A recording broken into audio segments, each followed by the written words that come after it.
တနင်္လာနေ့မွေးသူအားလုံးမင်္ဂလာပါ2025 ဧပြီလ15ရက်နေ့ကနေ21ရက်နေ့အတွင်းကာလဟာထူးခြားသောကံအပြောင်းလဲနဲ့တိုးတက်မှုတွေရှိနေမယ်ရှင်းမှန်းချက်တွေကိုလက်တွေ့ကောင်းတဲ့ပေါ်ပြီးတော့အောင်မြင်မှုတွေကိုဖန်တီးနိုင်မယ်ငွေကြေးကိစ္စလုပ်ငန်းကိစ္စစီးပွားအကျစီရည်ရွယ်ချက်တွေကိုဆောင်ရွက်သမျှထွန်းထွန်းပေါက်ပေါက်နဲ့အစဉ်ပြောင်းလုပ်နိုင်တဲ့ကံခွင့်လန်းတဲ့ဘဝအခြေအနေတွေကိုကြုံတွေ့နေရတယ်လုပ်ငန်းမရှိသူလုပ်ငန်းရရှိသူတိုးတက်မှာဒီကာလအတွင်းမှာဆုံးဖြတ်လိုက်တဲ့ကိစ္စမှန်သမျှအထူးဆင်ပြေသွားမယ်မိကောင်းဆွေကောင်းတိုးပွားမယ်ဘဝအနေထားတိုးတက်အောင်မြင်မှုကိုရရှိမယ်ဘေးဒီမေးချင်တဲ့အကြောင်းလေးပေါ်လာရင်ဒီစမ်းစာနေဖို့ application ကိုအသုံးပြုပြီးတော့မင်းများလိုက်ရုံနဲ့ကိုယ်တိုင်ကိုယ်ကျလူတွေ့လာမေးတဲ့အတွေ့အကြုံမျိုးရရှိအောင်စူးစမ်းပေးထားတယ်ဒါကြောင့်စမ်းစာနေဖို့ application ကိုယုံကြည်စွာသုံးချနိုင်ကြောင်းတင်ပြပါတယ်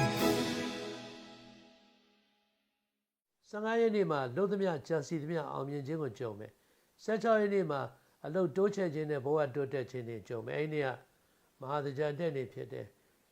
အဲ့ဒီမနေ့10နိုင်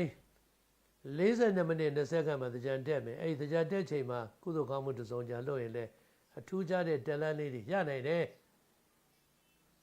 18ရက်နေ့နှစ်ဆန်းရက်နေ့အဲ့ဒီကထူးခြားတဲ့အပြောင်းလဲတွေနဲ့တလန်းတွေကိုဖန်တီးခွင့်ရှိတယ်ကုသိုလ်ကောင်းမှုပြုရင်ပဒံကောင်းတဲ့နေ့တစ်ခုဖြစ်တယ်အလုတ်ချန်စီတွေလည်းအောင်မြင်မယ်ဒါပေမဲ့မတော်တဆထိခိုက်မှုအန္တရာယ်ကိုသတိထားမယ်လူ၄ယောက်တူခီသွားခြင်းကိုရှောင်ကျဉ်ရမယ်အဲ့ဒီမှာအရှိတောင်ရက်ကိုတည်သွားစေနေရှိတတ်တယ်အချိန်ကာလအဖြစ်ညနေ3နိုင်တဲ့4နိုင်ခွဲအတွင်းသွားလာနေထိုင်ကြည့်ဆက်ရမယ်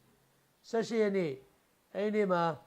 ရည်မှန်းချက်တွေကိုလက်တွေ့ကောင်းတဲ့ဖော်ခြင်းခရီးကိစ္စဆင်ပြေခြင်းနဲ့အပြောင်းလဲတိုးတက်ခြင်းတွေရှိမယ်အဲ့ဒီမှာတောင်ရက်ကိုတည်သွားစေနေရှိတတ်တယ်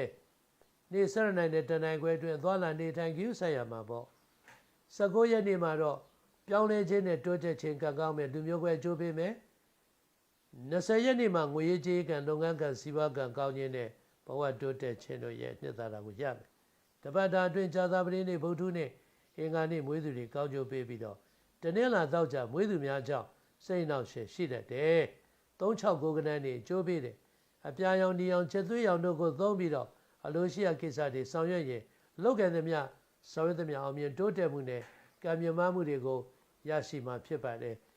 ဒီကာလအတွင်းမှာကောင်းခြင်းကံကြမ္မာများရစေရန်ရွှေရင်အေး